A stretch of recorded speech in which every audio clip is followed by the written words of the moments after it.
Assalamualaikum warahmatullahi wabarakatuh.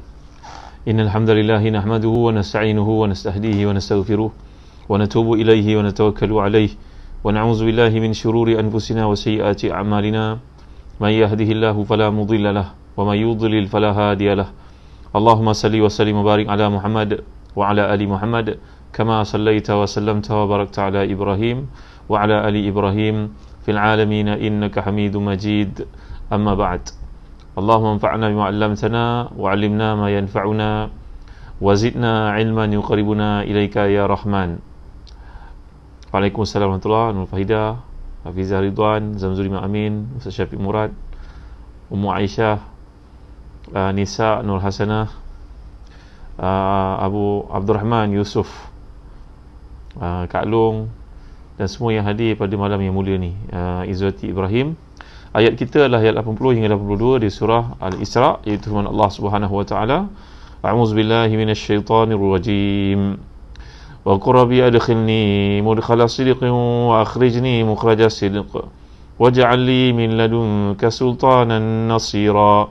Wa qul jaa al-haqq wa zahaqa al-batil innal batila kana zahuqa.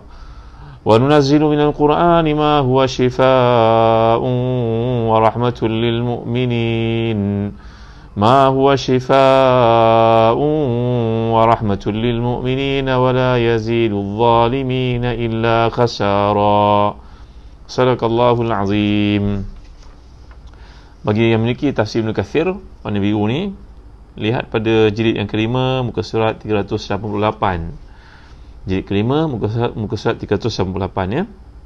Dan katakanlah, wahai Tuhanku, masukkan aku dengan masuk yang benar dan keluarkan pula aku dari tempat keluar yang benar, dan beri kepadaku dari sisimu kekuasaan yang menolong.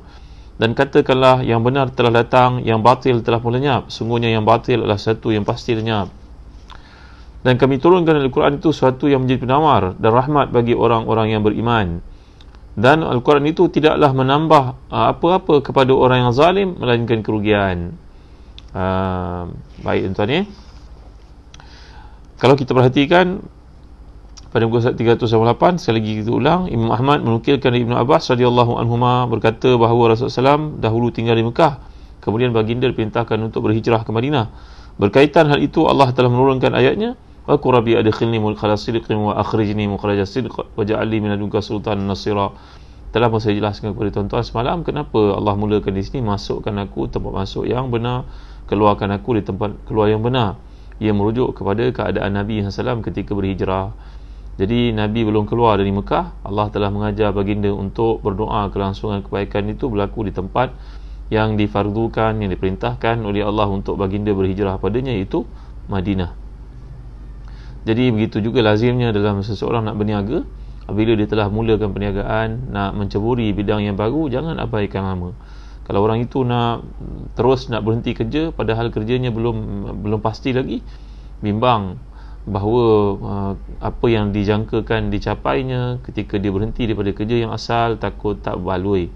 Maka seorang kalau nak berhenti kerja tu dinasihatkan, ambillah cuti tanpa gaji dulu, explore dulu bisnes yang nak buat tu, kemudian tengok dulu masuk keluarnya, partnernya, barulah dirasakan mampu untuk dia berhenti, maka barulah berhenti. Jangan buat keputusan mendadak.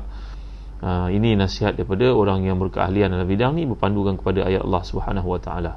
Jadi apa jua yang kita nak buat, kita disunatkan untuk berdoa dengan doa ini. Nak masuk ke rumah baru, nak masuk ke kerja baru, nak berkahwin, nak masuk ke Mekah, Madinah, dalam program haji ataupun umrah kita, maka inilah doa yang digalakkan kita untuk baca. Manakala ayat ke-81, wa qul ja'al haqq wa zahaqal batil innal batila kana zahuqa. Katakanlah yang benar itu datang, yang batil telah melenyap. Dalam ayat ini tuan-tuan yang mulia Allah sekalian, Allah menggunakan perkataan seolah macam al-haq itu satu yang dijelmakan jadi memiliki jasad. Jadi Allah menggunakan, meminjamkan untuknya isti'arah di sini, bahawa kebenaran itu datang macam datangnya seseorang kepada kita. Kamu suka ke, kamu tak suka ke, pasti kebenaran itu akan datang. Jadi kebenaran itu datang, kamu tahan ke, kamu menolak ke, kamu tak mahu ke, kamu tak bersedia ke, itu bukan urusan kamu, itu urusan Allah. maka kebaikan pasti akan datang, kebenaran pasti akan datang. Walaupun ayat ini telah kita bincangkan, surah ini merupakan surah Makkiyah yang diturunkan oleh Allah Subhanahu Wa Taala sebelum Nabi berhijrah ke Madinah. Maka surah ini telah mengajar kepada Nabi, memberitahu kepada Nabi akan berlaku pembukaan pada empire-empire yang menaungi dunia pada masa itu. Di utara ada empire Rom, di timur ada empire Parsi yang sangat berkuasa pada masa itu, yang sangat kuat. Dalam kehidupan kita, kalau kita nak bandingkan, inilah kekuatan yang ada pada negara China, kekuatan yang ada pada negara Amerika. Amerika itu beragama Kristian, sebahagian besar daripada orangnya, manakala China pula adalah komunis yang tidak bertuhan. Maka lebih kurang samalah tuan-tuan dimuliakan Allah sekalian dengan fenomena yang berlaku pada zaman Nabi kita SAW. Kita kena menanamkan di anak-anak kita perasaan izzah. Izzah ni iaitu kemuliaan, keyakinan. Wala tahinu wala tahzanu wa antumul a'launa in kuntum mu'minin. Bagaimana kita nak bangunkan jiwa tauhid, akidah, keyakinan dalam diri anak-anak kita, tuan-tuan, kalau kita tidak menerapkan, menekankan aspek akidah ini, tak menekankan bab ibadahnya, tak menjaga ibadahnya polintang pukang. Saya telah jelaskan pada kuliah lalu ketika Allah menurunkan ayat wala taqtulu auladakum min imlaq ataupun khasyata imlaq. Dalam dua keadaan itu menggambarkan orang-orang kafir terdahulu, mereka bunuh anak-anak kerana bimbang kedatangan anak-anak itu akan menambah beban dalam hidup mereka. Lalu Allah menjanjikan bahawa Allah menurunkan rezeki untuk mereka. Jadi Allah yang melahirkan rasa keyakinan ini dalam diri setiap orang Islam, menerbitkannya supaya mereka tidak gusar, tidak bimbang pada anak-anak yang akan datang, apakah rezeki mereka ada ataupun tidak. Jadi dalam ayat ini kalau kita perhatikan, kata para ulama, contohnya dalam hadis sahih riwayat Bukhari dan Muslim, dibacakan Nabi ketika Nabi memasuki kota Mekah, dan Nabi telah buat perisytiharan. Ketika masuk ke kota Mekah itu, Nabi bersabda kepada sekalian orang-orang Arab, "Madza tadhunnu Nabi?" Apa yang kamu sangkakan terhadap aku, kata Nabi kita SAW kepada sekalian musyrikun yang banyak kerenahnya, kejahatannya, kezaliman, penindasan terhadap Nabi dan umat Islam. Apa yang kamu sangkakan aku buat pada kamu hari ini? Lalu semua orang Arab musyrikin yang mengetahui bahawa mereka tiada pilihan melainkan menyerah diri kepada Rasulullah telah buat pengumuman dan telah ambil strategi peperangan, bahawa Rasulullah meletakkan setiap sahabat yang mengepung kota Mekah itu, yang Mekah merupakan satu wadi, oasis. Nabi mengambil strategi menakut-nakutkan mereka, iaitu setiap tentera Islam disuruh menyalakan api. Mereka melihat kelibat api ataupun unggun api keliling kota Mekah itu banyak sekali. Mereka pun buat kiraan, kalau satu unggun api ni duduk 10 orang, ada 1000 unggun api, maknanya tak kurang daripada 10,000 orang akan melanggar kita. Kalau ada 10,000, bayangkan, maknanya tentera Islam ada 100,000 orang, satu unggun api itu 10 orang duduk kelilingnya, kali dengan 10,000 unggun api, maka mereka pun dimasuki rasa takut, lemah semangat, moral mereka drop. Itu strategi Nabi SAW. Kalau tuan-tuan keluar, tuan-tuan kena baca strategi peperangan Rasulullah SAW, kerana ia menanamkan kepada kita satu izzah, satu kemuliaan diri, bahawa Nabi melakukan peperangan ini bukan untuk merampas harta orang seperti yang disangkakan oleh golongan orientalis barat. Nabi dalam banyak peperangan akan kelihatan 90% daripada peperangan yang Nabi masuk itu hanya menakut-nakutkan musuh sampai mereka pun menarik diri, mereka menyadari atau mereka berundur. Kerana itu target Islam adalah untuk berdakwah sebenarnya, termasuk ketika berdepan dengan musuh-musuh Islam di perang Tabuk. Tak berlaku perang Tabuk itu. Ketika perang Ahzab, musuh-musuh mengepung kota Madinah, sebenarnya tidak berlaku sangat peperangan, kerana Allah telah menurunkan ke atas mereka ni angin yang kencang. Mereka pun timbul prasangka satu sama lain, dan tentera yang bersekutu itu akhirnya mereka pun pulang. Izja'ukum min fawqikum min asfal minkum wa izaghatil absar wa balaghatil qulubul hanajir wa tadhunnuna billahi dhununa hunalika ibtuliyal mu'minuna wa zulzilu zilzalan syadida. Maka Allah SWT telah pun menjadikan mereka takut, lalu mereka pun pulang dalam keadaan tidak jadi peperangan. Maka ini tercapailah hajat Islam untuk mempertahankan diri dan untuk menyebar luaskan kalimah Allah. Maka ucapan ini, kata para ulama tafsir, sunat dibacakan kalau kita berjaya mengatasi sesuatu kebatilan. Sebagai contohnya, tuan-tuan yang mulia sekalian, kita diumpamakan kita berniaga sharing dengan kawan kita, kita menegurnya agar meninggalkan perkara rasuah, maksiat, riba dan sebagainya. Tapi dia kata, kalau tak buat begini macam mana nak hidup? Nak senang, bagi orang senang lah.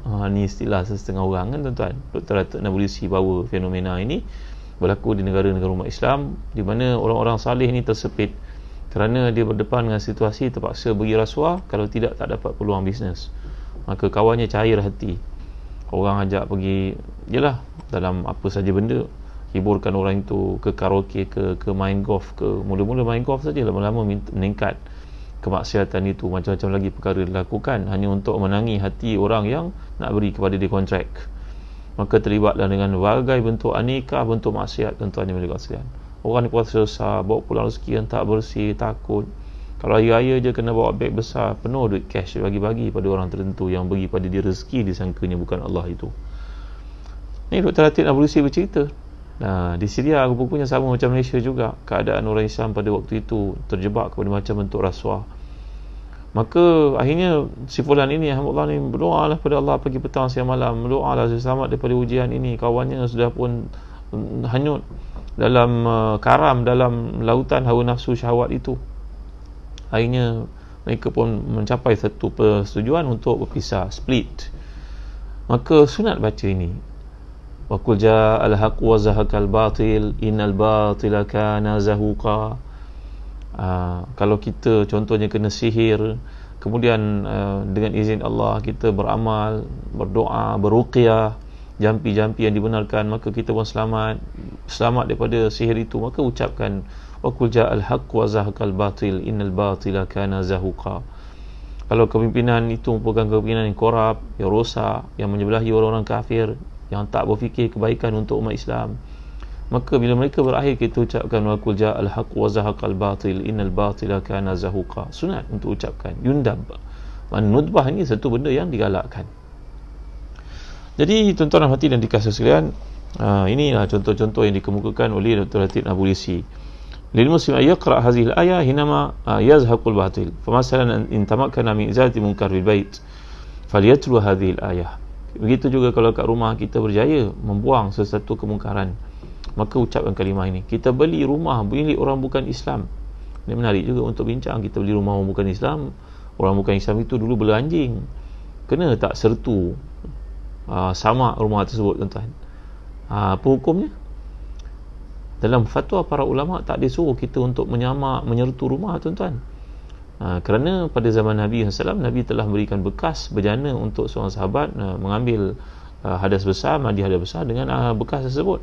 Padahal bekas itu milik orang bukan Islam, mungkin mereka makan benda-benda haram padanya, tapi Nabi tak suruh pula sertu.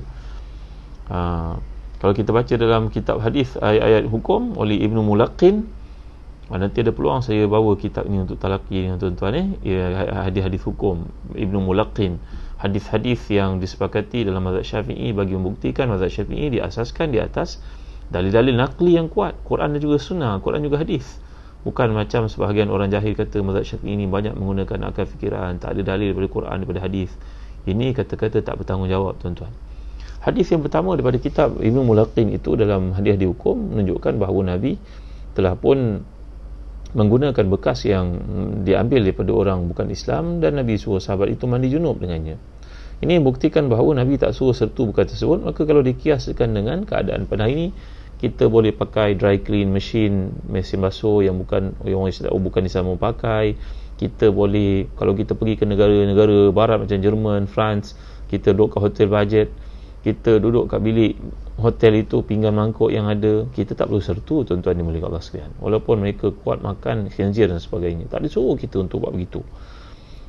Ya, begitu juga kalau kapal terbang, tak perlulah sertu kapal terbang. Kalau kita masuk ke negara kita, ini satu kejahilan, tuan-tuan dimulai Allah sekalian.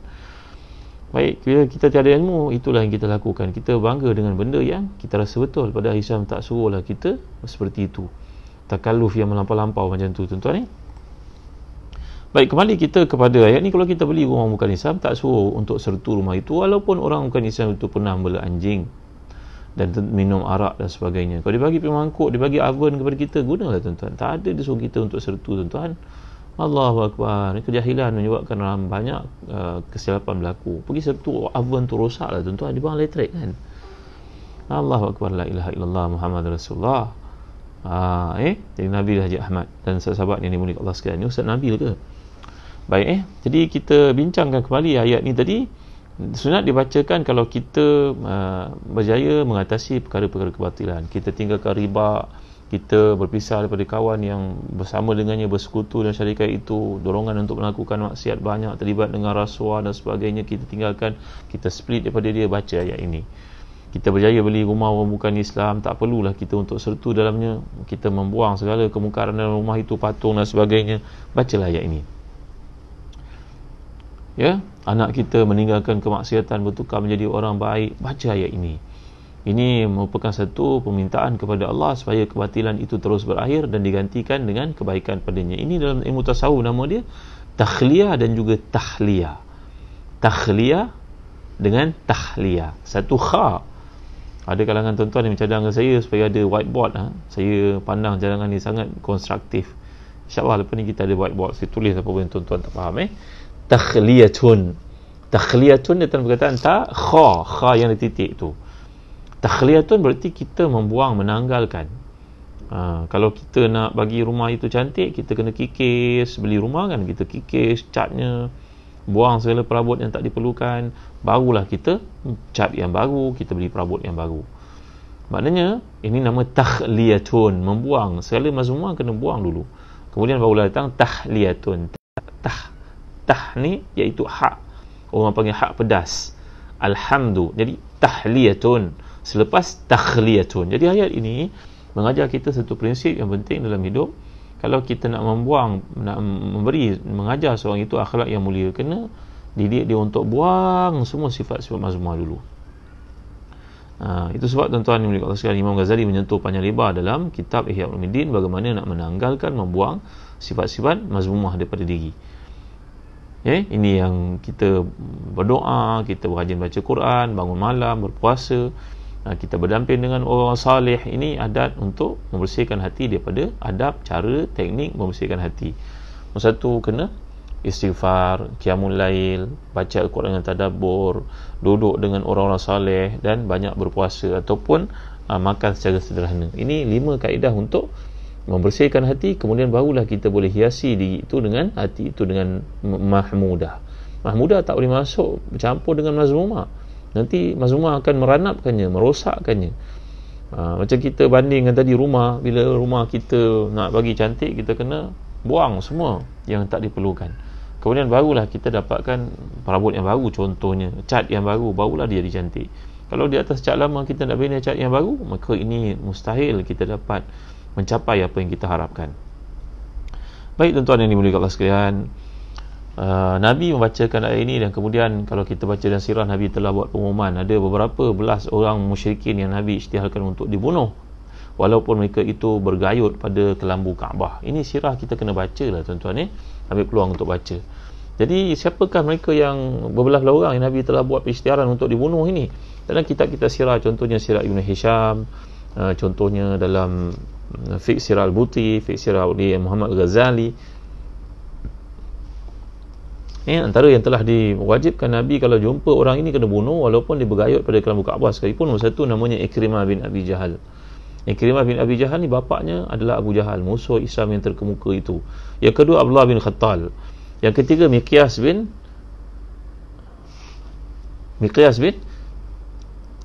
Syubabah. Miqyas bin Syubabah. Kemudian Abdullah bin Sa'ad bin Abu Sarh. Kemudian kemudian ini beberapa orang yang telah pun, dan ada di kalangan mereka merupakan wanita, iaitu Fartana ataupun Farnata dan juga Sarah. Jadi ini ada 12 orang yang telah difardukan, diwajibkan Nabi kalau jumpa orang ni bunuh, tak ada keampunan untuk mereka walaupun mereka bergayut pada kelambu Kaabah. Ikrimah ni bila dia dengar bahawa dia layak dibunuh, diwajibkan untuk dibunuh, dia telah pun melarikan diri. Isterinya bernama Ummu Hakim. Ummu Hakim ni masuk Islam. Dia jumpa dengan isteri kepada Abu Sufyan, namanya Hindun, ibu kepada Muawiyah, ibu kepada wanita isteri Nabi yang telah kita pelajari tentang sirahnya, iaitu Ramlah, Ummu Habibah. Mereka ni masuk Islam. Abu Sufyan, Hindun isterinya masuk Islam. Kemudian Ummu Hakim, isteri kepada Ikrimah bin Abi Jahal ni masuk Islam. Wanita yang mulia dan cantik jelita ni tuan-tuan, datang merayu kepada Nabi, wahai Rasulullah, wahai Rasulullah SAW, wahai Nabi Muhammad SAW, ampunkanlah suami saya, berilah kepadanya peluang untuk masuk Islam. Sebenarnya dia nak sangat masuk Islam, tapi kerana ego yang ada dalam dirinya, dan bapaknya pula adalah musuh Islam, bapaknya mati di perang Badar, hatinya sedikit rasa kesal dan juga rasa marah, berdendam. Tapi wahai Rasulullah, dia sebaik-baik suami, berilah izin kepada saya untuk memujuknya masuk Islam. Ketika itu Ikrimah ni telah pun melarikan diri sampai ke Yaman, tuan-tuan. Jauh tu, 1000 batu dari Mekah itu. Sampai di Yaman, dia pun pergi ke kapal, naik kapal. Bila sampai atas kapal itu dilanda taufan yang besar yang telah kita bincangkan sebelum ini. Bagaimana wajarna bihim bihim tayyibatin wa farihu biha ja'at harihun 'asif wa ja'ahu mawj min kulli makan wa dhannu alla malja'a min Allah ilaihi. Lalu mereka pun sampai kepada keadaan taufan yang kuat itu menghentam kapal tersebut. Maka Ikrimah bin Abi Jahal ini dalam hatinya terfikir, isteri aku agaknya dah masuk Islam, dia tak tahu, dia dah lari sampai ke Yaman, tuan-tuan. Maka dia berdoa kepada Allah, ya Allah, kalau benarlah Islam ni agama terbaik untuk aku dan aku kesal atas kesilapanku, kau selamatkan aku pada ketika ini. Kapal itu damai, tuan-tuan, dan dia pun dapat naik ke daratan semula, balik ke Yaman semula. Dan tiba-tiba datanglah berita isterinya sedang mencarinya. Jauh isterinya datang untuk mencari dia, tuan-tuan, dan pujuk dia supaya masuk Islam. Hebatnya orang beriman wal mu'minuna wal mu'minat ba'dhum awliya'u ba'd ya'muruna bil ma'ruf wa yanhauna 'anil munkar. Orang-orang beriman ni memang dia tidak akan membiarkan pasangannya ataupun orang kelilingnya dalam kefasikan, kemungkaran, kemaksiatan. Dia mesti nak ajak orang tu jadi baik sepertinya. Maka isteri Ummul Hakim ni nak sampai ke Yaman tu, tuan-tuan, dia ditemani oleh pembantu mereka, seorang hamba saya yang mengaku masuk Islam juga tapi sebenarnya munafik. Maka lelaki daripada Rom ini, orang Rom, orang putih, hambanya yang ditawan dalam peperangan atau dibeli dan sebagainya. Maka dia ikut Ummul Hakim untuk cari suaminya di Yaman. Dia dengar cerita suaminya lari ke Yaman, jauh dia pergi. Maka hamba saya yang berketurunan Rom ini, macam orang putih ni, datang ikut majikannya. Mereka berdua dalam perjalanan itu, mungkin ada diiringi oleh orang lain. Tiba di waktu rehat, tiba-tiba lelaki Rom itu ingin menggoda majikannya yang perempuan nama Ummul Hakim, isteri kepada Ikrimah bin Abi Jahal ni, tuan-tuan. Tapi perempuan ni punya kemuliaan diri, punya sifat hebat, seorang yang panjang akalnya. Dia memperdayakan lelaki tersebut, lelaki yang hampir-hampir melakukan perbuatan haram dengannya. Dia berjaya memujuk. Dia kata, nanti depan sikit, sekarang tak sesuai tempat ni. Dia ceritakan, tuan ya. Akhirnya bila sampai di Yaman, di tempat yang selamat, dia pun minta tolong daripada orang Yaman untuk menahan hambanya yang cuba melakukan zina dengannya itu, tuan-tuan. Dan dia mencari suaminya. Akhirnya jumpa suaminya, dipujuk suaminya, Ikrimah bin Abi Jahal ni yang kita ceritakan, ditetapkan Nabi untuk dibunuh. Akhirnya diampunkan ini. Ikrimah pun akhirnya setuju, kata betul ke kau masuk Islam, ya. Maka ketika suaminya ingin bersama dengannya ketika dalam perjalanan, maka dia kata, tak boleh, abang musyrik, saya muslimah. Allah kuatnya. Lalu imanu, maka Ikrimah terkejut. Tentulah yang telah menjadi penghalang di antara engkau dan aku ini bukan sebarangan. Allah yang sangat hebat itu, yang telah diimani engkau itu sampai mampu engkau berkata menolak permintaanku, wahai isteriku. Dan akhirnya isteri menceritakan kebejahatan perangai pembantunya itu yang cuba untuk menariknya, menggodanya melakukan zina. Maka akhirnya Ikrimah bin Abi Jahal telah pun berhenti di tempat yang dimaksudkan oleh sini itu, bahawa hamba sahaya mereka ditahan di situ, dia terus bunuh dengan mengatakan bahawa engkau masuk Islam secara nifak. Adakah engkau nak lakukan perbuatan ini kepada isteri aku? Pada masa itu Ikrimah belum lagi masuk Islam. Ikrimah ni seorang yang tinggi, lampai, hebat, macam bapak dia Abu Jahal, tegap badannya, kaya orangnya, kuat peribadi, personalitinya. Maka akhirnya sampailah mereka ke Mekah, dan dia pun datang jumpa dengan Nabi dan bertanya kepada Nabi tentang Islam. Nak masuk Islam ni, tuan-tuan, bukan sebab dengan tujuan untuk berkahwin dengan isterinya semula, tapi biar betul-betul faham tentang Islam. Dulu kita pernah bincangkan bahawa darah seseorang Muslim ini tidak halal melainkan dengan 3 cara. Yang pertama, bunuh orang secara sengaja. Yang kedua, seorang yang as-sayyibu zani, orang yang telah berkahwin tapi melakukan zina, maka halal untuknya direjam sampai mati. Yang ketiga, orang yang meninggalkan agamanya, iaitulah al-mufariqu lil jamaah, orang murtad. Maka ini 3 golongan yang layak dibunuh. Kenapa orang masuk Islam kemudian murtad layak dibunuh? Man baddala dinahu faqtulu, siapa yang tukar agamanya, bunuhlah dia. Kenapa? Kerana Islam ni satu komitmen, tuan-tuan, satu tanggungjawab. Kita tak mahu orang masuk Islam ni suka-suka sebab nak kahwin, sebab nak projek, sebab nak status mulia putera dan sebagainya. Maka tiba-tiba bermasuk Islam, Islam tu dianggap macam baju boleh tukar-tukar. Kita tak mahu benda itu. Kita tak suruh dia masuk Islam. Pasal apa dia masuk Islam?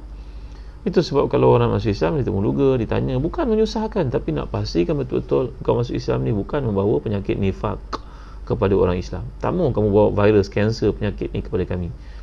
Kau nak masuk Islam pasal apa? Maka ditanya betul-betul. Maka Rasulullah bertanya kepada Ikrimah. Ikrimah apa menjawab? Ikrimah bertanya kepada Rasulullah, berlaku peristiwa itu dengan harmoni? Akhirnya Ikrimah berkata, wahai Rasulullah, sebenarnya saya telah kaji Islam lama, tapi ego yang ada dalam diri menyebabkan saya menolak Islam. Sepatutnya saya telah masuk Islam bersama dengan Sa'ad bin Waqqas di kalangan as-sabiqun al-awwalun. Saya masuk Islam sepatutnya bersama dengan Amr bin al-As. Saya masuk Islam bersama Khalid Walid yang bersama dengan saya mengalahkan tentera Rasulullah dalam perang Uhud yang lalu, kata Ikrimah. Dan dia pun masuk Islam dan mengucapkan syahadah dan jadi di antara seorang pejuang yang terbilang, tuan-tuan. Ketika berlaku perang Yarmouk, ini kisah yang sangat menarik untuk tuan-tuan tahu, bahawa perang Yarmouk ini, ketika meletusnya perang itu, dia berjuang bermati-matian sampai Khalid Walid berkata kepadanya, wahai Ikrimah, cukuplah, kalau engkau mati di sini, lemah semangat orang Islam dengan kekuatan yang daripadamu, pengaruhmu dan kesungguhanmu. Kata Ikrimah kepada sahabatnya, Khalid, engkau masuk Islam lebih awal daripada aku kerugian banyak benda, aku kena mati di sini ataupun aku balik dengan hina, wahai Khalid. Tuan-tuan, berlaku dalam peristiwa yang kita baca dalam Syiar Alamin Nubala sebagai contohnya, dalam kitab kitab Hilyatul Awliya, menceritakan bagaimana Khalid Walid ni ketika melihat sahabat baiknya Ikrimah bin Abi Jahal ini dalam perangan Yarmouk itu, maka dia hampir-hampir mati syahid, kehausan telah pun menimpanya. Maka diminta dibawakan air untuk diminum. Tapi ketika nak minum itu, ada seorang bernama Ayyash bin Abi Rabi'ah. Mereka bertiga dengan Al-Harith bin Hisham. Al-Harith bin Hisham ni pak saudara kepada Ikrimah. 3 orang ni, Al-Harith bin Hisham, Ayyash bin Abi Rabi'ah dan juga Ikrimah bin Abi Jahal. Berlaku satu perkara yang dipanggil sebagai al-isar bil akhirin wa yu'thiruna ala anfusihim walau kana bihim khasasah. Ketika Ikrimah nak minum, minta daripada jurawat itu, pembantu dalam peperangan itu, untuk menghantarkan air bagi dia untuk minum. Ketika dia nak minum, tiba-tiba dia mendengar di kejauhan sana ada seorang pula minta air.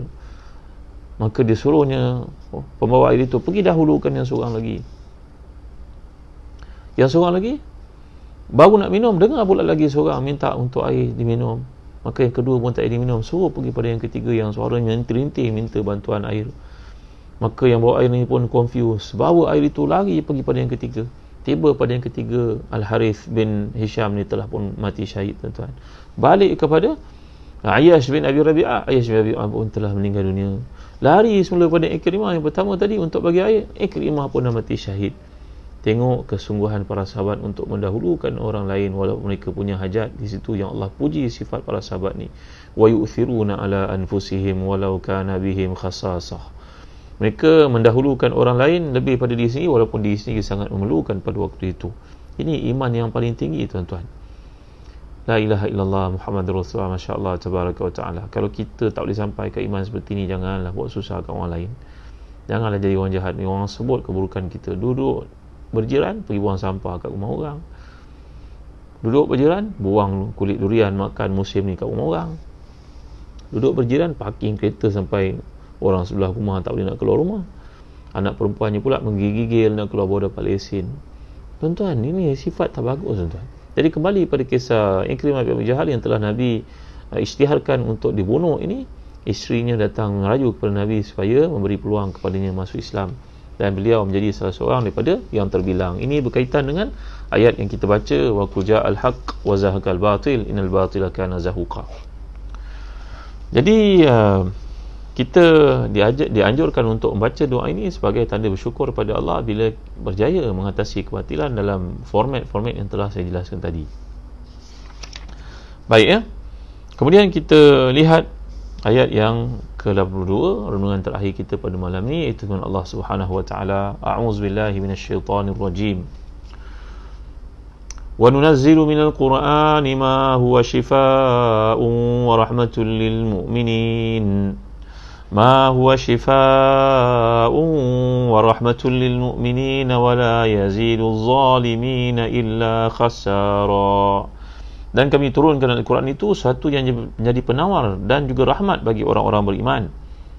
Dan Al-Quran itu tidaklah menambah kepada orang-orang yang zalim melainkan kerugian. Lihat dalam tafsir Ibn Kathir yang ada di tangan tuan-tuan, muka surat 391.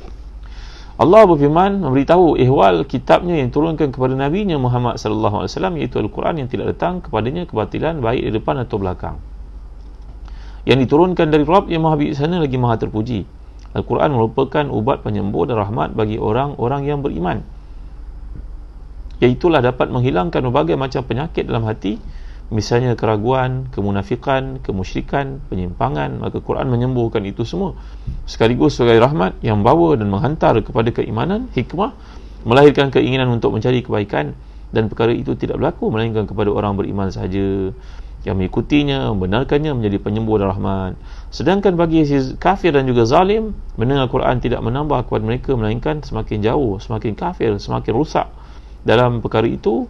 Dan dalam bersabit perkara itu bukan asal daripada Quran, melainkan daripada kekafirannya. Begini nak bagi faham.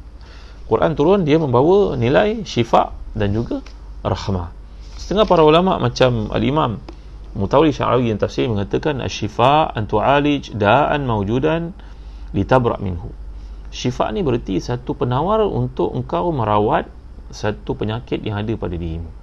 Warahmah an tattakhiz min asbabil wiqayah ma yadman laka adam muawada al-marad maratan ukhra.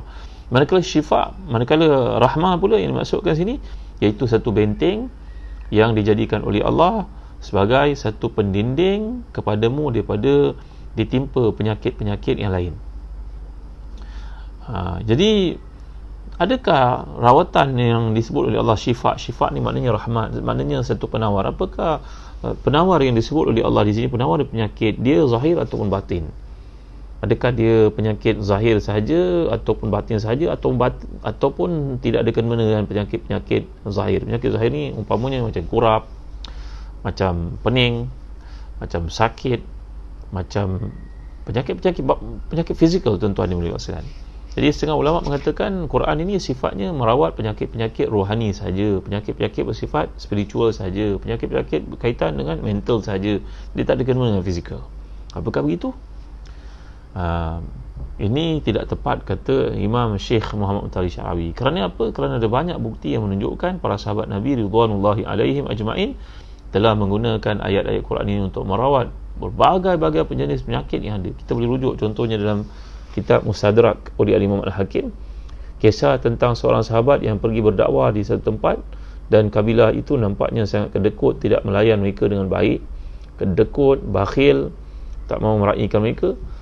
Tiba-tiba bila mereka ingin pulang, datanglah berita kepada sahabat-sahabat Nabi yang bertugas sebagai mubaligh, da'in, doa ini, pendakwah ini, iaitulah ketua kabilah telah disengat binatang berbisa. Maka mereka cuba untuk merawat, tak boleh. Akhirnya mereka baik sangka dengan utusan-utusan Nabi SAW, para sahabat yang merupakan mubaligh ini. Maka mereka telah memujuk sahabat Nabi ini untuk datang merawatnya. Oleh kerana engkau kedekut sebelum ni, aku datang minta, kau tak ada bagi air, kau tak ada layan, kau tak ada apa, tiba-tiba kau datang minta bantuan pada aku. Baik, aku bersedia untuk merawat ketua kabilah engkau yang sakit ni, dengan syarat kalau dia sembuh, maka hendaklah engkau menjadikan bagiku, memberi ganjaran atas kesembuhannya, rawatan ini 100 ekor kambing. Ya, orang kaya, ini ketua kabilah, tuan-tuan. Maka mereka bersetuju. Sahabat Nabi ini membaca pada air surah Al-Fatihah. Betapa mujarabnya surah Al-Fatihah dibaca yang ikhlas itu oleh orang yang beriman tinggi seperti sahabat Nabi radhiyallahu alaihim ajma'in. Diberi minum kepada ketua kabilah, sembuhlah dia dengan izin Allah. Macam tuan-tuan, kata Mutawalli Sya'rawi, ini hadis-hadis sahih yang menunjukkan bahawa berlaku syifa, iaitu rawatan kepada penyakit fizikal. Begitu juga di kalangan sahabat Nabi ini yang melihat ada orang dipasung. Apa dipasung ni? Orang telah pun diikat di dalam satu sel penjara, dalam lokap, tak dibenarkan keluar kerana dia disebut penyakit gila. Lalu sahabat Nabi ni membaca untuknya Al-Fatihah, sembuh dia dengan izin Allah SWT. Membaca Al-Fatihah lepas subuh, lepas asar, untuknya sembuh. Dan bila pulang kes pertama kepada Nabi, sahabat itu membawa pulang 100 ekor kambing. Dia pun jadi gentar, nak bercakap dengan Nabi, ini Macam mana cerita kambing 100 ekor ni? Dia cakap apa dengan Rasulullah SAW? Maka yang lain yang bersama dengannya berkata, kau tanya Rasulullah macam mana nak buat ni 100 ekor kambing ni. Dia datang jumpa dengan Rasulullah dan menceritakan peristiwa berlaku. Maka Nabi telah berkata kepadanya, ma adraka annaha ruqyah. Bagaimana engkau tahu bahawa Al-Fatihah itu merupakan jambi? Macam mana boleh cerita kambing itu? Nabi telah berkata kepada mereka ini, kulu minha waja'alu li sahman ma'akum. Makanlah kambing yang telah kamu dapat sebagai upah itu dan bagi aku sikit share dalam bilangan kambing tersebut. Nabi berkata demikian bagi menghilangkan keraguan dalam hati para sahabat. Kata syurahul hadis, para pensyarah kepada hadis ini, kalau Nabi berkata oh halal, setakat halal, tentu mereka kata nanti nak tenangkan kami lah ni. Tapi bila Nabi cakap ij'alu li nasiban minha, beri kepada aku sahaman minha, bagi aku sebahagian daripada kambing yang kamu dapat itu, confirm bahawasanya kambing itu, upah itu halal diambil daripada bacaan Al-Fatihah terhadap ketua kabilah yang sakit. Ini menunjukkan kepada kita bahawa Al-Quran merupakan syifa, merupakan rawatan. Imam Mutawalli Syarawi mengatakan tadi bahawa syifa ni engkau merawat penyakit yang ada dalam dirimu. Rahmah iaitu engkau menjadikan dia pendinding daripada ditimpa kepada kamu penyakit-penyakit pada masa akan datang. Masya-Allah tabaraka wa taala. Jadi inilah pandangan yang paling rajih menerangkan kepentingan untuk kita mengambil Al-Quran itu sebagai syifa dan juga sebagai rahmat. Jadi kerana itu jika kita perhatikan Al-Quran ini disifatkan sebagai rahmat bagi orang beriman, melimpah-limpah kebaikan, kebajikan, keberkatan yang Allah sediakan untuk orang beriman yang mengamalkan apa yang terdapat dalam Quran, yang telah diamanatkan oleh Tuhan kepada mereka dalam Al-Quran. Alangkah benarnya gambaran dikemukakan oleh Badi'uz Zaman Sa'id Nursi, seorang ulama besar, Syekhul Islam, seorang qadhi qudha besar dalam kerajaan Islam Osmaniyah pada ambang kejatuhannya. Maka berkata ulama yang hebat ini, Badi'uz Zaman Sa'id Nursi, yang merupakan salah seorang keturunan Rasulullah sallallahu alaihi wasallam, beliau berkata langkah malangnya umat Islam pada hari ini, mereka tahu mereka ada penyakit, mereka jumpa dengan doktor pakar pun prescribe untuk mereka ubat, diberi kepada mereka ubat dalam kampit-kampit kecil macam kita tu kan. Ditulis kata tu makan waktu pagi, makan 3 kali, yang ni minum kalau sakit. Maka kampit-kampit ubat itu dibawa pulang oleh pesakit ke rumahnya, dia tak makan ubat tu pun, tapi dibaca je pada kampit itu, makan 3 pagi, tengah hari, malam, makan ketika sakit. Dia baca saja kampit itu tulisannya, tapi dia tak mengamalkan apa yang terdapat dalam kampit ubat, iaitu memakannya. Inilah sikap kebanyakan umat Islam. Dia baca Quran tapi dia tak faham. Dia tak faham macam mana dia nak amal. Inilah dia kerugian yang paling besar dialami oleh umat Islam. Dan kalau kita belajar dari sudut bahasa Arab, kata para ulama lughah, contohnya dalam Al-Bahrul Muhit, bahawa Allah menggunakan waw di sini, wa nunazzilu minal Qur'ani ma huwa syifaa'un wa rahmatul lil mu'minin. Waw ni apa peranannya tuan-tuan? Ini dipanggil sebagai waw haliyah. Waw yang merujuk kepada maknanya sedangkan. Wal hal.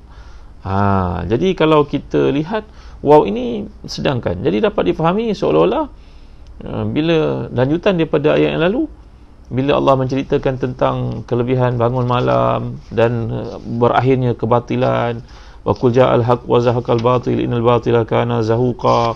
Jadi kemudian datang ayat yang ke-82 ini, Allah mengatakan nunazzilu minal Qur'ani ma huwa syifaa'un wa rahmatul lil mu'minin wa la yazidu zalimina illa khasara. Jadi maksudnya sedangkan bagaimana mereka tak dapat petunjuk, sedangkan ada Al-Quran yang membawa rahmat untuk mereka. Bagaimana mereka tidak menang, sedangkan Al-Quran ada bersama dengan mereka. Jadi waw ini satu sifatnya dipanggil waw hal, yang mempunyai kaitan dengan laras ayat sebelum ini. Kalau kita memahami demikian, kata sebahagian daripada para ulama tafsir, contohnya seperti yang disebut oleh Al-Imam dalam tafsirnya Al-Bahrul Muhit, demikian juga dalam tafsir Qurtubi. Jadi kami telah menurunkan Quran sebagai penawar keraguan dari penyakit-penyakit yang ada dalam dada, dan Quran menjadi rahmat bagi orang yang beriman, dan tidaklah memberi apa-apa manfaat kepada orang yang zalim, melainkan kerugian kerana kekufuran mereka sendiri. Tuan-tuan dimuliakan Allah sekalian, berkaitan dengan hal ini, kalau kita lihat satu benda yang berlaku dalam kehidupan, kalau kita buat perkaitannya, perspektif dan persepsi manusia berbeza pada benda yang sama. Contoh, إذن سلامة الطبع أو فساده لها أثر في تلقي القرآن والانفعال به وما أشبه هذه المسألة من مسألة التفاؤل والتشاؤم فلو عندك كوب ماء قد ملئ نصفه فالمتفائل يلفت نظره النصف المملوء. Tuan-tuan, contoh yang diberikan, kalau ni contoh lain daripada yang Imam Mutawalli Sya'rawi berikan, dalam satu peristiwa ketika berhimpunnya para ustaz, mereka nak mengadakan satu convention. Maka ada seorang yang memiliki kesenian yang tinggi, tulisan khatnya cantik, dia kata beginilah nampak backdrop ni nampak kosong, boleh tak saya buat satu tulisan, buat sikit gambar bukit dan sebagainya. Maka ustaz-ustaz yang nak terlibat dalam program itu mungkin ratusan orang, 800, 900, 1000 orang, mereka kata setuju, YJK ni setuju, tulisan bagus, backdrop ni kosong, kita buat tulisan-tulisan khat sikit, nampak cantik, nampak hidup, ada happening. Okey, maka dia membuat dengan susah payah, dengan pengalamannya lama dalam bidang penulisan khat. Orang semua puji cantiknya, Masya Allah, hidupnya, telitinya tulisan itu, cantiknya ayat yang kau pilih. Mereka tiba-tiba tuan-tuan, pada petang itu datanglah tukang technician ataupun orang yang berkaitan menjaga dewan itu. Yang ada 1000 orang ni semua ustaz-ustaz berkelulusan daripada negara universiti Islam terkemuka dalam dunia. Mereka datang untuk bincang di convention, ada benda nak dibincangkan. Tiba-tiba datang technician ini seorang untuk betulkan sistem PA ke apa benda ke dalam bilik dewan yang besar itu. Tiba tengok backdrop, tiba-tiba dia kata pada seorang volunteer, saya nampak backdrop ni ada problem lah. Kenapa tuan? Tuan bukan kata technician ni, saya technician, tapi saya nak komen. Kenapa? Saya nampak tulisan dekat backdrop ni macam orang perempuan sedang berbaring. La ilaha illallah Muhammadur Rasulullah. Tuan-tuan, boleh tuan-tuan fikir tak, ini ada 1000 orang ustaz yang seorang pun tak berkata melainkan yang baik-baik saja pada tulisan khat dan juga landscape yang dibuat itu.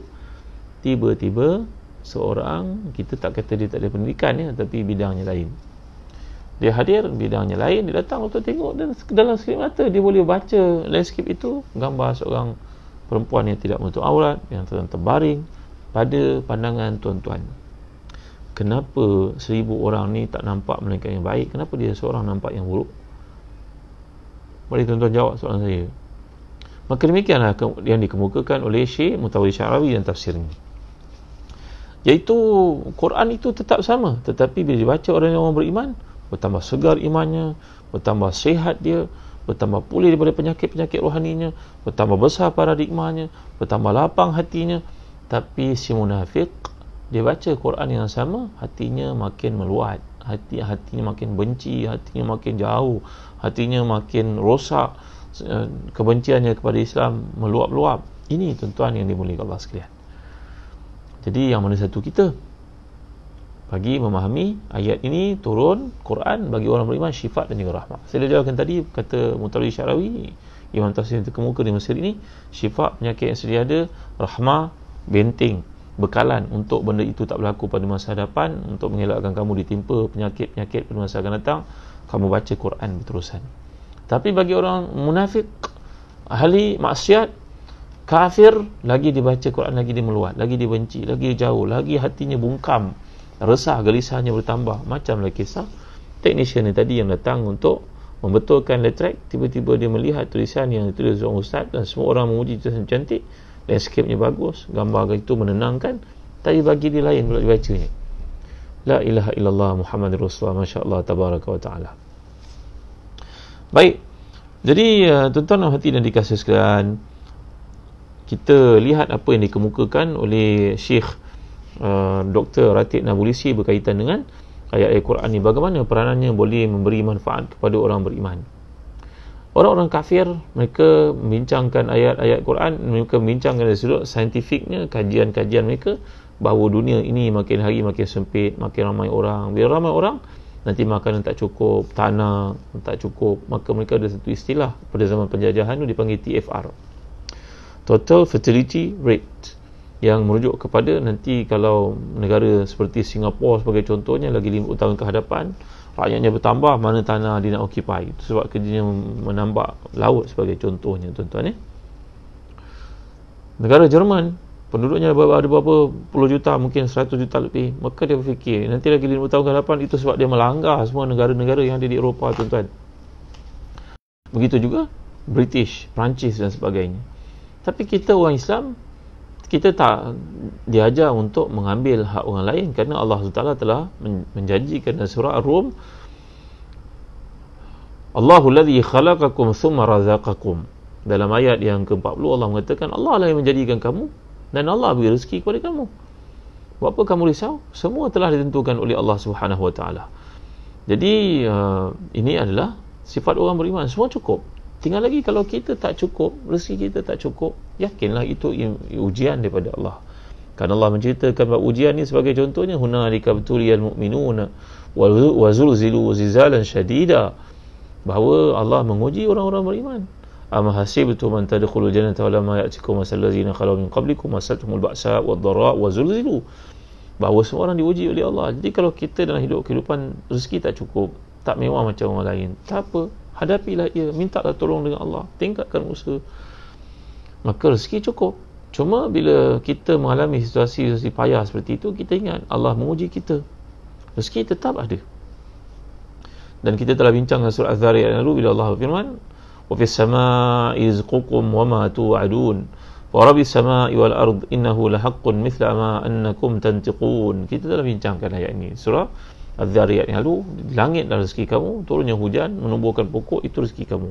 Tapi bagi si kafir, dia merasa tak cukup-cukup, maka segala harta nak dibondongnya, segala peluang nak disapunya, padahal akhirnya dia hidup macam orang lain juga.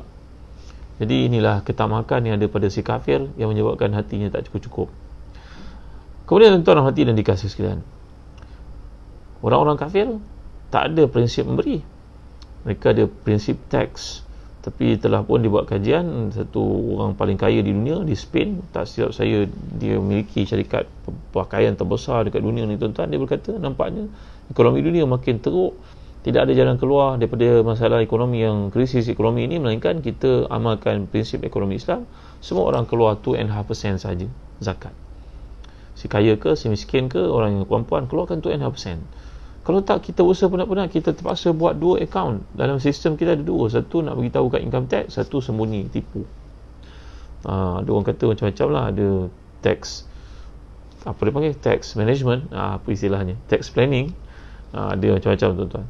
Dalam planning itu dibenarkan. Tapi kalau penipuan, manipulate dan sebagainya, menipu, bagaimana hukumnya tuan-tuan ya? Jadi berkata tokoh korporat bilioner terbesar antara yang terkaya di dunia, berkata nampaknya jalan keluar daripada masalah ekonomi inilah amalkan apa Islam suruh, iaitu 2.5%. Dia tak cakap masuk Islam, tapi ini teori ekonomi terbaik. Kalau tak, lagi banyak harta yang diperoleh, lagi banyak pula teks yang dikenakan. Ini tidak adil. Kerana syarikat itu makin besar, overheadnya makin tinggi. Ada betulnya kata-kata beliau. Jadi orang beriman diajar oleh Allah ketika baca Quran. Allah mengatakan, wa ma anfaqtum min khairin fahuwa min syai'in fahuwa yukhlifu. Apa saja yang kau keluarkan, Allah akan gantikan. Wa ma anfaqtum min syai'in fahuwa yukhlifu wa huwa khairur raziqin. Apa saja yang kau berikan, Allah akan ganti. Ganti itu datang dalam bentuk ketenangan hati, kesihatan, rezeki melimpah ruah. Banyak orang telah membuktikan, lagi banyak harta memberi, lagi banyak yang datang, lagi banyak infak dilakukan, lagi bertambah pendapatannya, rezekinya, perniagaannya. Ini bacaan dalam Quran. Bagi orang beriman, bila dia mengeluarkan satu harta yang pada si kafir keluar itu hilang hartanya, penat diusahakan. Kita orang Islam, kita keluarkan dengan senang hati, kerana kita yakin Allah akan beri ganti. Inilah dia beza di antara si kafir dengan si mukmin. Bila si mukmin baca Quran, hatinya terawat, hatinya dapat kontrol segala kekurangan, segala tipu daya iblis itu dalam dirinya dapat diatasi. Kalau kita berada dalam situasi nak marah kepada isteri pula sebagai contohnya, kepada anak-anak, maka kita pun baca ayat-ayat yang berkaitan dengan galakan supaya kita kembali kepada Allah. Faman tabi'a hudaya fala khaufun alaihim wala hum yahzanun. Orang yang ikut hidayah aku, tidak akan mereka itu dalam ketakutan dan tidak perlu mereka merasa sedih. Mereka akan sentiasa dapat bantuan daripada aku. Kata para ulama, takut ini merujuk kepada benda yang akan berlaku, sedih terhadap benda yang telah lalu. Kalau orang itu benar-benar baca Quran dan beriman dengannya, Allah akan tanggalkan rasa bimbang pada benda yang belum berlaku dan menghilangkan kesedihan terhadap perkara yang telah berlaku. Kalau perkara yang telah berlaku itu menghantui kita dalam perjalanan kesedihan yang melampau-lampau, dia mengganggu kita kan tuan-tuan. Dan kemudian kerisauan pada benda yang belum berlaku juga menghalang kita untuk maju ke hadapan. Maka dua-dua itu dihilangkan oleh Allah.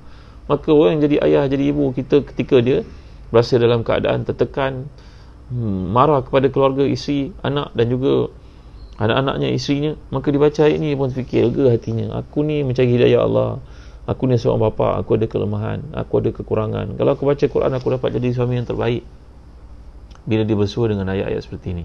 Begitu juga Allah nyatakan sebagai contoh dalam surah Al-Ma'arij, innal insana khuliqa halu'a wa idza masahu syarru jazua wa idza masahu khairu manu'a ilal musallin. Manusia itu dijadikan dalam keadaan kelam kabut, keluh kesah. Telah kita bincangkan sifat-sifat manusia ni, halaknya, jaza'nya, nisyannya telah kita bincangkan. Maka bila dia menyedari kelemahan dirinya, dia pun pergi angkat sembahyang, dia pun sembahyang, minta kepada Allah pedoman, tak adalah jadi nak marah isteri dan juga anak-anaknya. Jadi beginilah sikap orang beriman bila berdepan dengan keadaan-keadaan komplikasi tertentu. Mereka ada Quran untuk dirujuk, hati mereka menjadi tenang bila mereka mentadaburnya. Tuan-tuan mulia Allah sekalian, mudah-mudahan Allah memberkati kita, memberi kefahaman kepada kita, memberi kekuatan kepada kita untuk mengamalkan segala prinsip yang telah diajar dalam ayat yang indah ini. Antara itu Nabi SAW telah pun membaca ayat-ayat, membaca surah yang indah ini, surah yang hebat ini setiap malam, seperti riwayat yang sampai kepada kita yang telah kita bincangkan. Moga-moga Allah memberkati kita, menyelamatkan kita daripada segala musibah dan perkara-perkara yang tak diingini. Pada malam ni saya nak mengajak tuan-tuan untuk mengamalkan satu doa. Jadi doa ni telah pun saya sampaikan dalam grup WhatsApp kita pagi petang tadi, begitu juga dalam grup Telegram kita. Bagi tuan-tuan yang belum join, bolehlah join Telegram Ustaz Zahzan, dan begitu juga WhatsApp group. Mudah-mudahan ada ruang lagi untuk kita terlibat, dan kita cuba untuk jadikan perkumpulan perhimpunan kita dalam Telegram dan juga WhatsApp group ni menceritakan benda-benda yang baik, mengajak orang belajar, mendekatkan diri kepada Allah, tak mau cerita benda-benda yang boleh melukakan perasaan orang lain, tuan-tuan. Jadi antara doa yang berkaitan dengan ayat yang kita bincangkan ini adalah satu doa yang datang daripada Imam Ahmad, Abu Dawud, Ibn Majah, daripada Ibn Umar radhiyallahu anhuma, bahawa Nabi SAW sentiasa berdoa dengan doa ini pagi dan petang. Bagi tuan-tuan yang mengamalkan zikir, contohnya buku Datuk Dr. Abdul Basit, zikir pagi dan petang, ada dalam buku tersebut doa ni. Demikian juga bagi tuan-tuan yang memiliki kitab Hisnul Muslim oleh Abdul Wahab Qahtani, juga ada doa ini. Bagi tuan-tuan yang belum amalkan, mari kita amalkan sama. Apakah doa Nabi SAW? Allahumma inni as'aluka al-afiyah fid dunya wal akhirah. Allahumma inni as'aluka al-afwa wal afiyah fi dini wa dunyaya wa ahli wa mali. Allahumma astur awrati wa amin rawati. Allahumma hafadhni min bayni yaday wa min khalfi wa an yamini wa an shimali wa min fawqi wa a'udzu bi azamatika an ughtala min tahti. Panjang ya doa ni. Baca pagi dan petang, kerana doa ni jarang-jarang ditinggalkan Nabi SAW, dan maknanya sangat baik, tuan-tuan. Permohonan yang sangat kita pohon kepada Allah sangat penting. Apa maksudnya? Nabi jarang-jarang meninggalkan doa ini. Kata Ibn Umar radhiyallahu anhu, ya Allah, aku pohon kepadamu afiat di dunia dan juga di akhirat. Afiat ni dari sudut konteks keduniaan, maknanya keridhaan Allah, kesihatan. Untuk konteks akhirat, keampunan daripadanya. Allahumma inni as'aluka al-afwa wal afiyah fi dini wa dunyaya wa ahli wa mali. Ya Allah, aku mohon kepadamu keampunan dan juga afiat dalam agamaku, duniaku, keluargaku dan hartaku. Kalaulah seorang itu sihat tapi anaknya sakit, susah hatinya, tuan-tuan, nak bekerja pun susah, terganggu hatinya kat tempat kerja, amalkan doa ni, tuan. Kemudian Allahumma astur aurati wa amin rawati. Ya Allah, hilangkan, ya Allah, tutuplah auratku. Orang nampak kita hebat pasal Allah tutup aurat kita, Allah tutup aib kita. Kata Umar bin Aziz, kalau Allah buka dosa kita dengan adanya bau pada setiap dosa yang kita buat, tentulah orang akan jauh daripada kita, kan busuknya bau kita, tuan-tuan. Jadi Allah mastur aurati wa amin rawati. Ya Allah, tutuplah auratku dan hilangkan keresahan-keresahanku. Allahumma hafazni min baini yadayya wa min khalfi. Ya Allah, jagalah aku daripada depan dan juga belakang. Wa an yamini wa an shimali, kanan dan juga kiri. Wa min fawqi, dan dari atasku. Wa a'udzu bi azamatika an utala min tahti, dan aku mohon perlindungan kepadamu daripada diserang daripada arah atasku ataupun di bawahku. Kata Ibnu Hajar ketika menjelaskan hadis ini, seorang ulama yang mensyarah hadis yang sangat hebat, kata Ibnu Hajar, maksud an utala min tahti ini berarti engkau ditelan oleh bumi. Ini kita tengok banyak berlaku sinkhole sebagai contohnya. Tiba-tiba je tanah itu mendap, kereta pun jatuh, sama ada luar ataupun dalam negara, kan, tuan-tuan. Maka kita pohon kepada Allah supaya selamat daripada musibah ini. Ini ada kaitan dengan apa yang sedang kita bincangkan, bahawa Quran ni mengajar kita keselamatan, syifa dan juga rahmah, dan amalkan doa ini. Jadi saya baca untuk tuan-tuan ni. Allahumma inni as'aluka al-afiyah fid dunya wal akhirah. Allahumma inni as'aluka al-afwa wal afiyah fi dini wa dunyaya wa ahli wa mali. Allahumma astur awrati wa amin rawati. Allahumma hafadhni baini yaday wa min khalfi wa an yamini wa an shimali wa a'udzu min azamatika an utala min tahti. Dah hafal doa ni. Jadi saya harap nanti sahabat Ustaz Syafiq Murad ke sebagai contohnya boleh masukkan doa ni. Dan bagi tuan-tuan yang berkesempatan boleh masuk dalam Telegram grup kami, insya-Allah masa ada kekosongan kita akan update apa-apa saja berkaitan doa, berkaitan dengan hukum hakam. Jadikanlah ia pertemuan kerana Allah, perbincangan kerana Allah, kasih sayang, jauh ke perkara-perkara yang boleh menimbulkan permusuhan, pergaduhan dengan orang. Jadi terima kasih tuan-tuan kerana wujudkan grup ni, kerana menyokong kuliah di Facebook live saya di sini. Tolong panjangkan kepada ramai lagi teman, rakan, taulan, kenalan kita. Mudah-mudahan padanya ada kebaikan. Jadi jariah untuk kita bersama. Mungkin kalangan kita tak boleh bercakap, tapi disampaikan video ni, ada orang dapat petunjuk, dapat hidayah. Dan jangan lupa bagi ibu ayah, cikgu-cikgu, tuan-tuan perempuan yang punya anak-anak yang kita jaga sebagai contohnya, yang anak-anak yatim yang kita jaga, ambillah peluang mengisi mereka pada musim cuti seperti sekarang ni, tak ada persekolahan, untuk mengikuti pelajaran. Antara buku-buku yang diterbitkan di Telaga Biru berkaitan dengan pelajaran, berbagai-bagai tajuk, geografi, sejarah, math, sains, berbagai-bagai sejarah dan sebagainya, bukan sahaja bahasa Arab dan juga pendidikan Islam. Saya berharap tuan-tuan ada peluang, bolehlah rujuk kepada staf-staf saya yang tampil dalam nama-nama yang disediakan kat sini, seperti Puan Intan, Cik Ridwan Zaino, dan Safwan, gitu juga Farid Mizan. Siapa saja yang ada kat sini, tuan-tuan boleh menghubungi mereka untuk mendapatkan buku-buku bagi pengisian anak-anak kita musim cuti ni. Bimbang mereka tak ada pengisian lah tuan-tuan. Anak-anak saya pun sama, bimbang mereka lalai dengan benda-benda yang merosakkan, tak ada membaca. Sedangkan baca tu adalah ibadah, untuk ilmu terpesan daripada mereka. Nak buat latihan ni, ayah pergi kerja, kau buat 5 muka surat maths, sains, nak check. Walaupun ayah tak reti, nak sama dengan kamu, tengok perkembangan kamu. Alangkah indahnya kalau kita dapat membuat jadual untuk anak-anak kita musim-musim seperti ini. Bimbang kalau tak. Nabi menyatakan seperti kata Abdullah bin Umar, nikmatani maghbunun fima katsirun minan nas. 2 nikmat yang manusia selalu lalai dengannya, sihat dan juga masa kosong yang tak diisi. Jadi Safwan telah pun tampil kat sini. Tuan-tuan boleh menghubungi pegawai-pegawai Telaga Biru seperti Intan Husna, Farid Mizan, Faizal Zainal, Zainal Ismail, Syed Hanif. Tolong tuan-tuan ni panjang-panjangkan program kita ni dan juga buku-buku ni kepada semua rakan taulan sahabat kita. Dan kami berhajat untuk menerbitkan buku-buku sirah Nabi, buku-buku moral, buku-buku akhlak dalam tulisan Melayu dan juga Jawi. Bagi siapa yang minat, tolonglah beritahu kepada kami. Kami nak menghubungi tuan-tuan, sama ada cikgu atau bukan cikgu. Kalau cikgu menulis buku-buku nak terbitkan, kami mengalu-alukan. Kami terlibat dalam penerbitan buku teks sudah hampir 10 tahun. Dan sekarang menerbitkan buku-buku topikal untuk anak-anak kita waktu cuti seperti sekarang ni. Dia tulis oleh guru-guru pakar, guru cemerlang, jurulatih utama kebangsaan, jurulatih utama dan sebagainya. Bantulah kami untuk membantu tuan-tuan. Sekian daripada kami di Telaga Biru dan juga Zahazan Travel. Dan bagi tuan-tuan yang ingin musafir nanti, jangan lupa untuk menyertai Zahazan Travel. Umrah bukan setakat umrah, umrah penuh tarbiyah. Perjalanan bukan setakat hiburan, perjalanan penuh dengan tafsiran, insya-Allah. Perjalanan kita yang terdekat pada hujung tahun ni, insya-Allah ke Baitul Maqdis dan juga ke Uzbekistan jika diizinkan oleh Allah. Mudah-mudahan tuan-tuan boleh menyertai. Panjang-panjangkan, kami bagi hadiah kalau tuan-tuan kenal kami kepada sahabat yang nak pergi ke luar negara, insya-Allah lepas PKP nanti tuan-tuan. Dan bagi yang nak lakukan ibadah korban, masih ada kekosongan di Syria, di Mekah dan juga di Sudan. Boleh hubungi yang bagi Ustaz Faiz, CEO Zahazan Travel.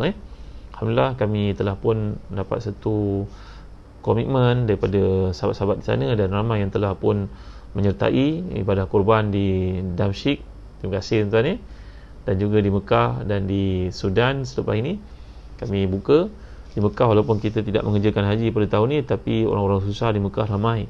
Di kawasan saya jaga tuan-tuan, orang Melayu yang berada di sana, lahir di sana, tak ada peluang untuk pulang ke Patani, ke Malaysia, ke Indonesia.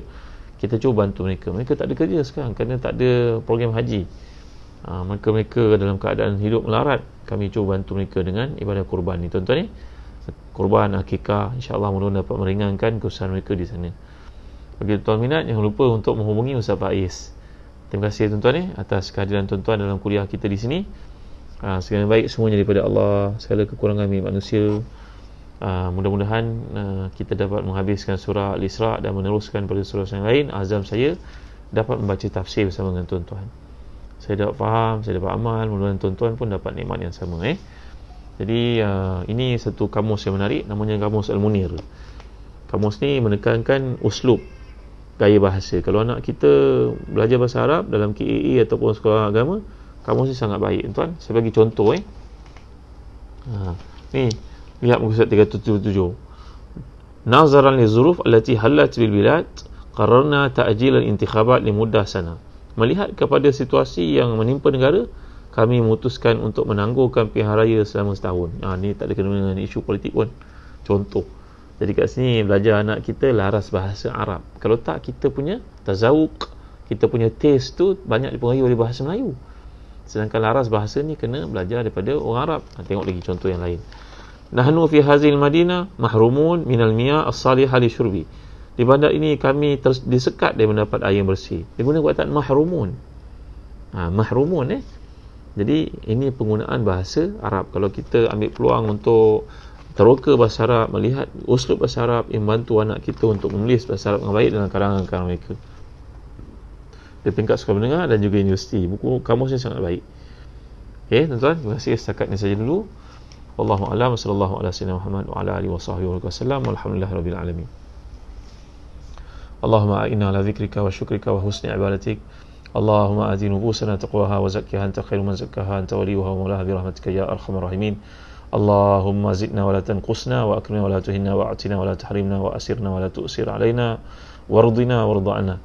Allahumma kfina bi halalika an haramik wa aghnina bi fadlika amman siwak. Allahumma ahsina aqibatana fil umuri kulliha wa ajirna min khizyi dunya wa azabil akhirah. Rabbana la tuzigh qulubana ba'da idh hadaytana wa hab lana min ladunka rahmatan innaka antal wahhab. Rabbana atina fid dunya hasanah wa fil akhirati hasanah wa qina adzaban nar. Wa sallallahu ala sayyidina Muhammad wa ala alihi wa sahbihi wasallam. Alhamdulillahirabbil alamin. Tuan, jangan lupa untuk sharekan video ni kepada kenalan kita, sahabat kita, kawan-kawan kuliah kita, kawan-kawan sekolah kita, adik-adik dan sebagainya. Sekian, Assalamualaikum warahmatullahi wabarakatuh.